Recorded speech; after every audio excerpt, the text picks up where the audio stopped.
बिस्मिल्लाहिर्रहमानिर्रहीम। अस्सलाम वालेकुम डियर स्टूडेंट्स। उम्मीद करता हूँ बेटा आप सब खैर आफियत से हैं। आपको रियल एनालिसिस 2 की क्लास में वेलकम।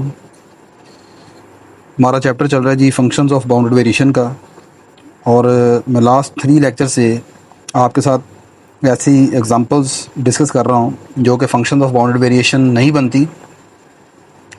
और ये जो एग्जांपल्स हैं ये काफ़ी इंपॉर्टेंट हैं। आप अपने पास्ट पेपर देखें, उनमें यूनिवर्सिटी के एग्ज़ाम्स में ये एग्ज़ाम्पल काफ़ी टाइम आपसे बार बार पूछी जा चुकी हैं।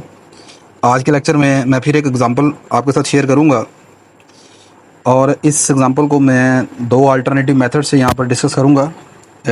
इसका अल्टरनेटिव मेथड मैं अपने नेक्स्ट लेक्चर में डिस्कस करूंगा।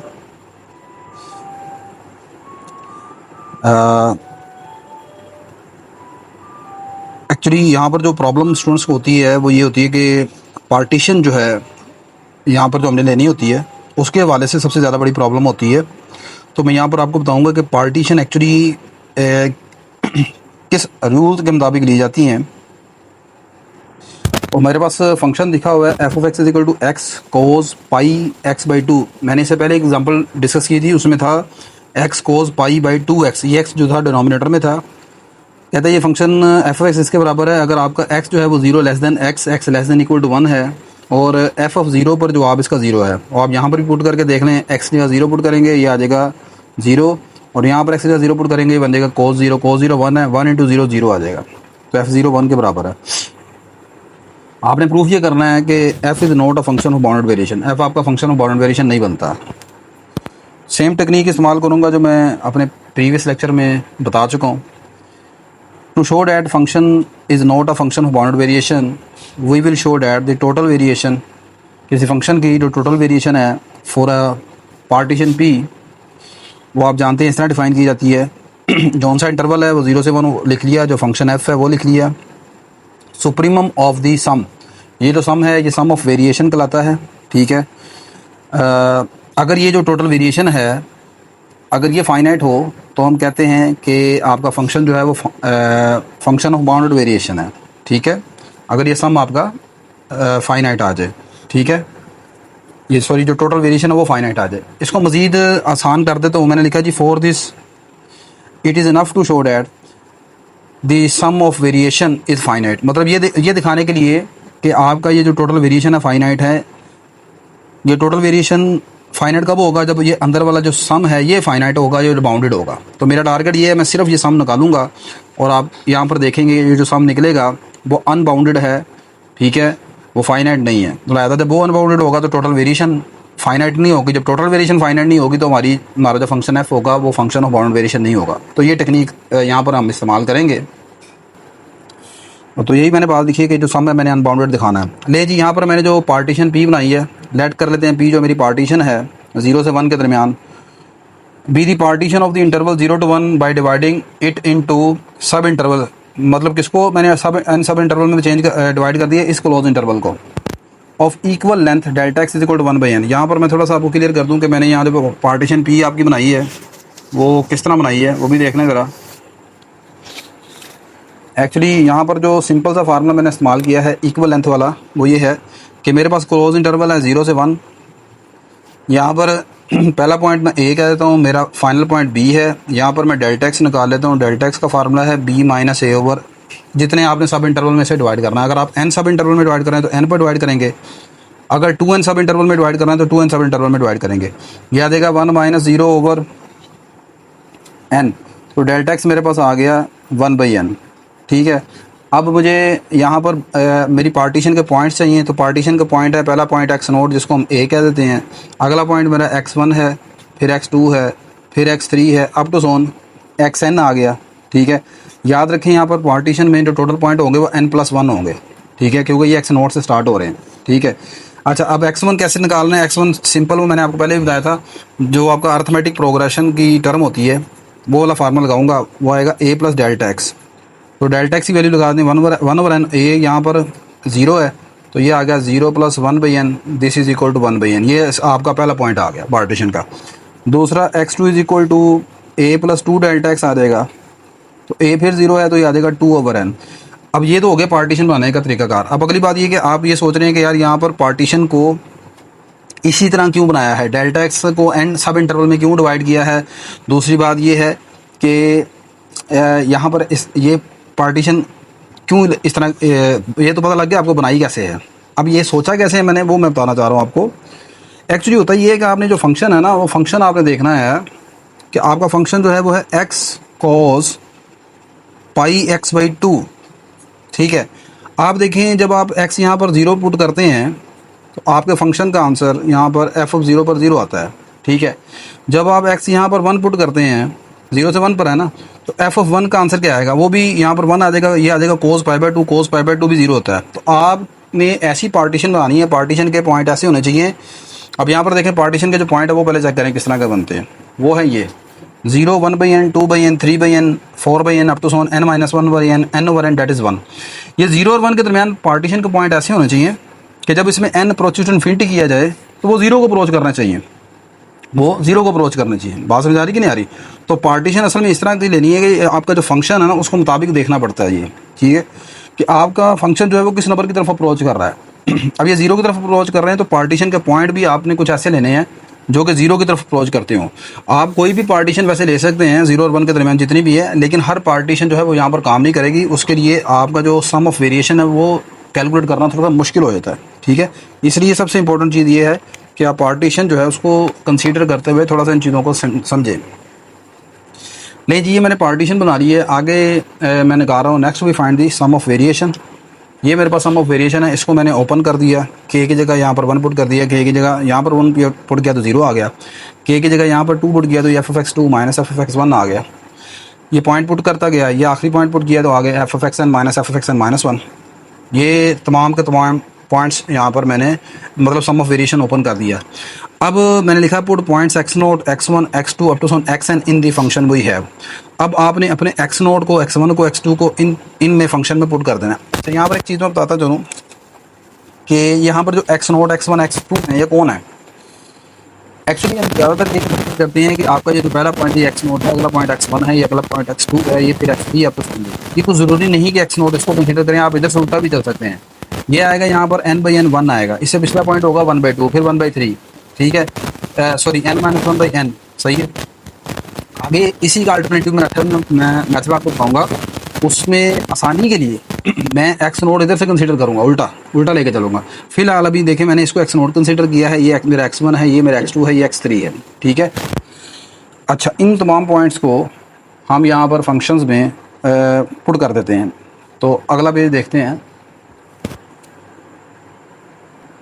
नहीं जी, यहाँ पर लिखा था F of 1 minus f of not, sorry f of x 1। तो x1 मेरा 1 बाई एन है और एफ ऑफ एक्स नोट मेरा है एफ ऑफ 0। तो मैंने इसको थोड़ा जल्दी पहले लिख दिया।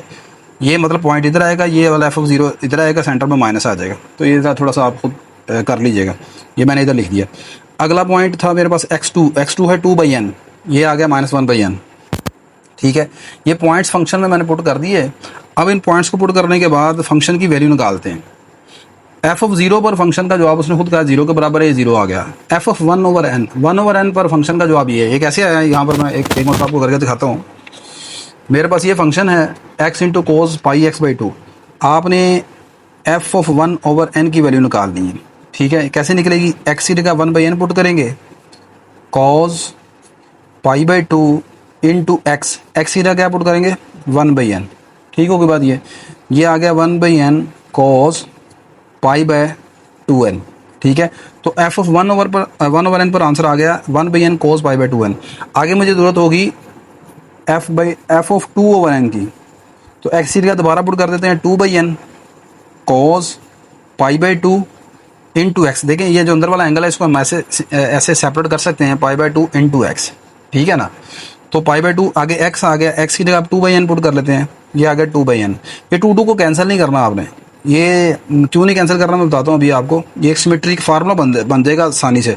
फार्मूला ऐसा बन जाएगा कि सबके डिनोमिनेटर में 2n आता जाएगा और यहाँ पर पाई आ गया, ये 2 पाई आ गया, अगली मरतबा 3 पाई आ जाएगा। ठीक है, फिर 4 पाई आ जाएगा, नीचे सबके 2n रहेगा। तो ये तमाम के तमाम चीज़ें यहाँ पर मैंने आपके सामने लिखी हैं। ये आ गया जी एफ ऑफ 1 बाई एन का आंसर, ये आ गया 1 by n cos pi by 2n। आगे एफ ऑफ 0 का जवाब 0। आगे एफ ऑफ 2 ओवर एन का जवाब जो है यहाँ पर, sorry f of 2 over n अगर आपको नज़र नहीं आ रहा, एफ ऑफ 2 ओवर एन का आंसर ये है 2/n cos 2π/2n। नेक्स्ट क्या लिखा हुआ है, f ऑफ 1/n, और 1/n का आंसर ये है 1/n cos π/2n। नेक्स्ट है f ऑफ 3/n, तो 3/n का आंसर है 3/n cos 3π/n 3π/2n। ये है f ऑफ 2/n, तो 2/n पर ये आंसर लगा दिया। ठीक है, तो ये तमाम वैल्यूज पुट कर दी, ये आपके पास सारे का सारा फार्मूला कुछ इस तरीके से आ जाएगा। लास्ट यहाँ पर 0 कैसे आया, ये लास्ट पॉइंट था f ऑफ n, और f ऑफ n का मतलब है लास्ट पॉइंट पार्टीशन का, लास्ट पॉइंट पार्टीशन का 1 है, तो f ऑफ 1 का जवाब आप जानते हैं यहाँ पर 0 है। ठीक है, ये मैंने लिखा f ऑफ 1 0 है, और उससे सेकंड लास्ट पॉइंट था n-1, तो ये आएगा n-1/n cos n-1/2n। ठीक है ना, साथ ये पाई आ जाएगा। देखिए जब आपने 3 पुट किया तो 3 पाई आया, जब 4 पुट किया तो 4 पाई ऊपर आ गया, जब n-1 पुट करेंगे ये वाला एंगल तो ऊपर आएगा n-1 पाई, नीचे आएगा 2n। ठीक है, अब इस सम ऑफ वेरिएशन को मैं ओपन करने लगा हूँ। इस सम ऑफ वेरिएशन में देखें आपके पास यहाँ पर एब्सोल्यूट के अंदर दो टर्म्स हैं हर एक में। ठीक है, नेक्स्ट ये एब्सोल्यूट की प्रॉपर्टी मैं इस्तेमाल कर रहा हूँ, और वो आप जानते हैं वो क्या होता है, a प्लस बी हो या a माइनस बी एब्सोल्यूट हो, वो लेस देन इक्वल होता है a absolute plus b absolute के। तो ये सम ऑफ वेरिएशन आ गया इस प्रॉपर्टी को इस्तेमाल करके, लेस देन इक्वल टू, ये मेरे पास पहला एब्सोल्यूट आ गया। ये कैसे आया, आप गौर करेंगे यहाँ पर पहले एब्सोल्यूट में ये तो है एक ही टर्म बचती है, ये 0 हो गया ना, ये सिर्फ एज इट इज़ आ जाएगा 1/n π/2n। आगे यहाँ पर जो दूसरा एब्सोल्यूट है इसमें दो टर्म है, एक ये, इसके ऊपर एब्सोल्यूट की प्रॉपर्टी लगाते हैं, इसका एब्सोल्यूट अलग हो जाएगा प्लस इसका एब्सोल्यूट आ जाएगा, तो ये आ गया 2/n cos 2π/n, और अगला ये आ गया।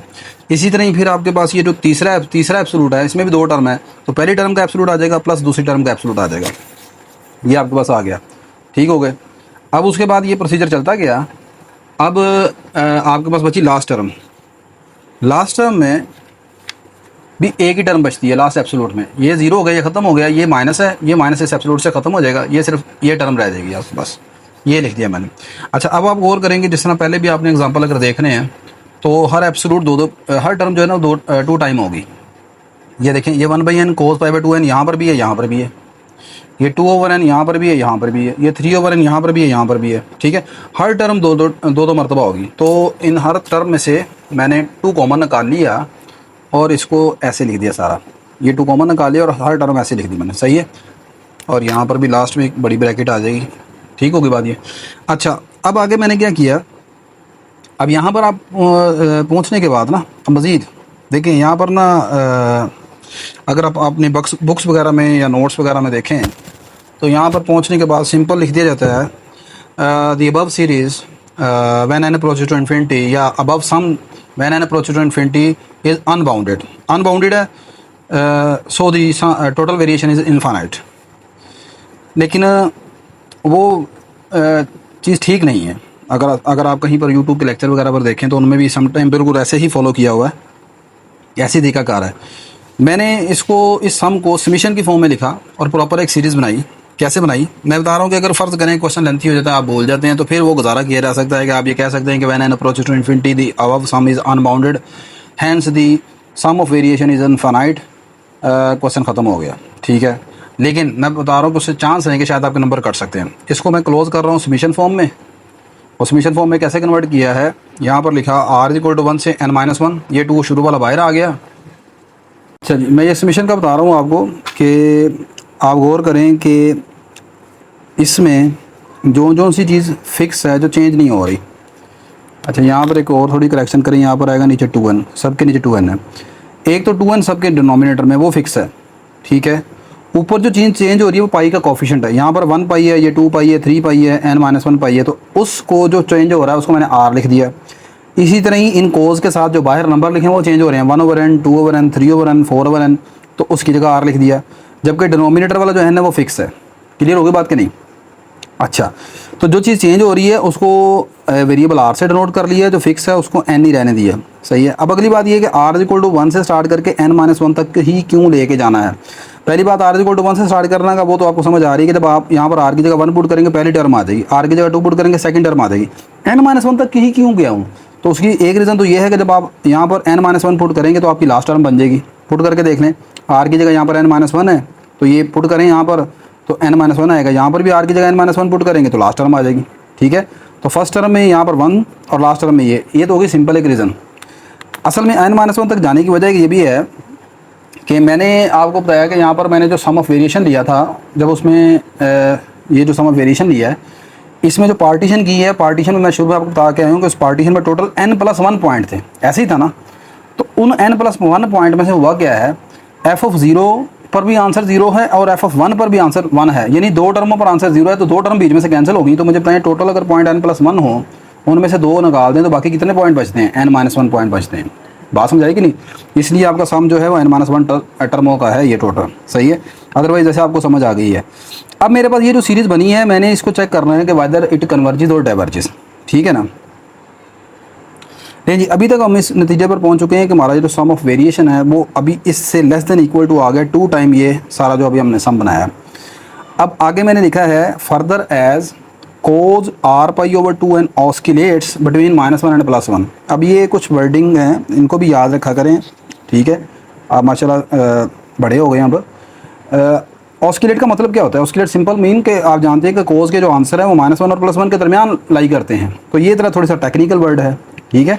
तो ये होता है ऑस्किलेट का मतलब। अच्छा, तो इसका आंसर जो है -1 और +1 के दरमियान है, यानी कि दूसरे अल्फाज में आप ये कहते हैं कि जो हमारा कोसाइन फंक्शन होता है उसका एब्सोलूट कोस थीटा का लेस देन इक्वल टू 1 होता है, ऐसे ही है। तो अब थीटा कुछ भी हो सकता है यहाँ पर, लाजमी नहीं कि ये सिर्फ थीटा लिखा हो। ये अब हमारा थीटा r π/2n है, तो इसका मतलब ये है कि इस टर्म का जो एब्सोलूट है वो लेस देन इक्वल टू 1 होगा। इसके साथ कौन सी टर्म मल्टीप्लाई हो रही है? r/n है, तो ये आ गया r/n into cos of r π/2n का absolute less than equal to r/n आ जाएगा। नहीं समझे? ये देखें, ये लिखा है मेरे पास कॉज ऑफ r π/2n का absolute less than equal to 1 है। अब अकॉर्डिंग टू माई क्वेश्चन इसमें r और n को मल्टीप्लाई करवाना है हमने इस कॉज के साथ, तो दोनों तरफ r/n से मल्टीप्लाई करवा दिया, ये r/n से मल्टीप्लाई। अब इसको चाहे एब्सोलूट के अंदर मल्टीप्लाई करवा लें या बाहर, कोई इससे हर्ज नहीं है, क्योंकि r/n नेगेटिव नहीं हो सकता, कोज का आंसर नेगेटिव हो सकता है, तो इसलिए यहाँ पर तो एब्सोलूट लगाना ज़रूरी है। ये आ गया कोज r π/2n, दोनों तरफ मल्टीप्लाई करवा दी, ये आ गया less than equal to r/n। इसका मतलब ये सारी चीज़ मेरे पास r/n से छोटी है, तो इसको मैंने लिख लिया, इस सारी चीज़ को, ये वाले सारे अंदर वाली चीज़ को less than equal to r/n। अब बाहर क्या है, taking summation on both side, दोनों तरफ समीशन अप्लाई कर दिया, दोनों तरफ समीशन ले लिया, ये मैंने इधर भी समीशन ले लिया, ठीक है। फिर उसके बाद यहाँ पर समीशन लेने के बाद इसका मतलब है कि अब मेरा जो सम ऑफ वेरिएशन है, यानी ये सारी चीज़, वो पहले इससे छोटी थी, अब वो किससे छोटी हो गई है, वो लेस देन इक्वल टू आ जाएगी 2 टाइम, यानी ये जो नया सम बना समीशन r/n, ऐसे ही है। फर्दर अब ये जो नया समीशन बना है हमारे पास r/n, इसको मज़ीद हम थोड़ा सा सॉल्व कर लेते हैं, ठीक है। ये अब कैसे सॉल्व होगा, यहाँ पर देखें आपका जो समीशन है वो किस वेरिएबल के विद रिस्पेक्ट टू वेरी कर रहा है, r के विद रिस्पेक्ट या n के विद रिस्पेक्ट? r वेरी कर रहा है, इसका मतलब r जो है समीशन जो है वो r के ऊपर रन कर रहा है, तो r को अंदर रहने देंगे, n को बाहर ले आएंगे। ये आ गया r=1 से n-1 summation r।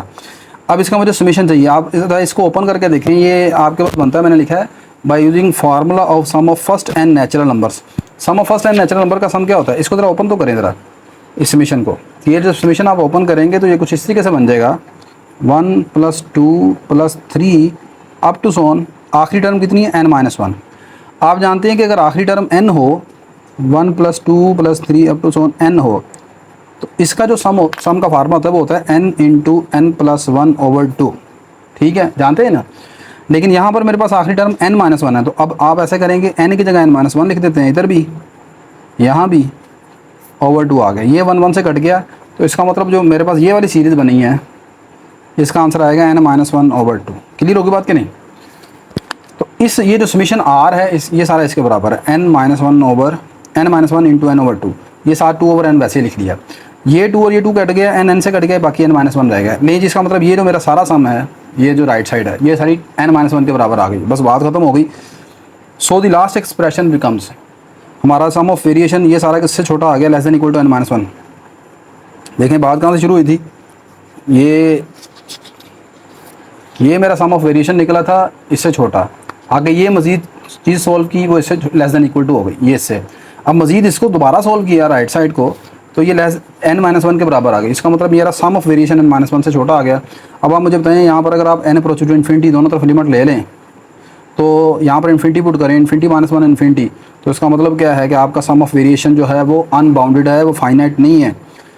After taking limit n approach to infinity we have, जब लिमिट लेंगे तो ये भी नंबर इन्फिनिटी को अप्रोच करेगा। So sum of variation is unbounded, hence f is not a function of bounded variation over the closed interval. हमारा function जो है वो बाउंडेड वेरिएशन नहीं है इस क्लोज इंटरवल 0 से 1 के ऊपर।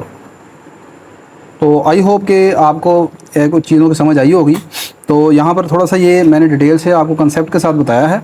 अदरवाइज़ जो मैंने आपको बता दिया कि बुक्स में या लेक्चर्स में अगर आप सुनेंगे तो वो क्वेश्चन को यहाँ पर ही ख़त्म कर देते हैं, वो यहाँ पर ही। बुक्स की तो चले खैर मजबूरी होती है ना, बुक्स में तो स्टूडेंट के लिए छोड़ दिया जाता है कि यार चलो बच्चे को पता होना चाहिए, लेकिन आपको खुद भी पता होना चाहिए कि असल में चक्कर क्या सारा है, इसको सॉल्व कैसे करना है। ठीक है, तो वीडियो अच्छी लगी तो लाजमी लाइक कर लीजिएगा। इंशाल्लाह नेक्स्ट लेक्चर में मैं इसका अल्टरनेटिव मेथड आपके साथ डिस्कस करूँगा। तब तक के लिए इजाज़त दीजिए, अल्लाह हाफ़िज़।